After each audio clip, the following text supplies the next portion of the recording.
皆さん、こんにちは。とも先生です。Today, let's study how to read and write Hiragana ya column. さあ、始めましょ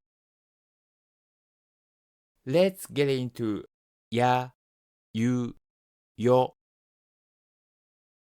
や、ゆ、よ。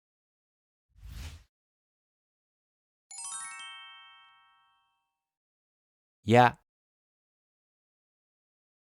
や。Let's try to write や、1、2、3、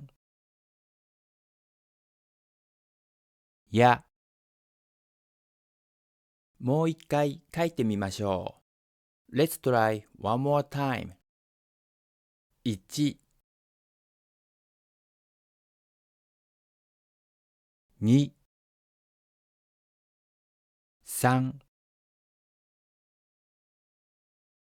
や、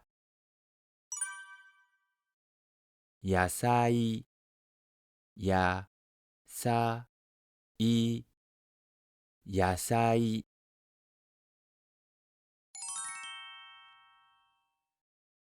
ゆ、ゆ。Let's write ゆ、1、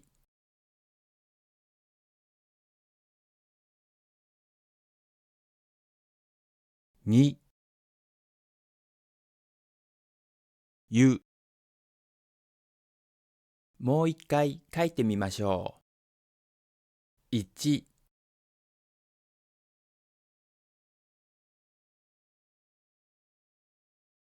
2、ゆ、雪、ゆ、き、雪。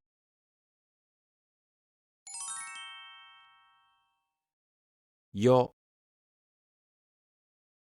よ。Let's write よ、1、2、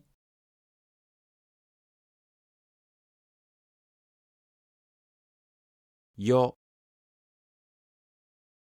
もう一回書いてみましょう。1、2、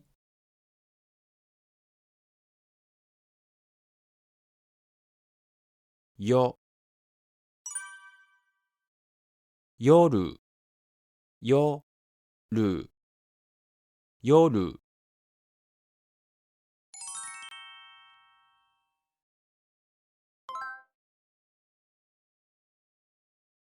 や、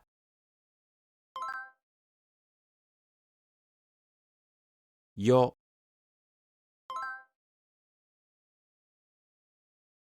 雪、や、ゆ、よ。これで、や行は終わりです。続けて、ひらがなのら行の書き方と読み方の練習をしましょう。Next, I suggest you to study la column. Just click the link above. 次のレッスンでお会いしましょう。継続は力なり。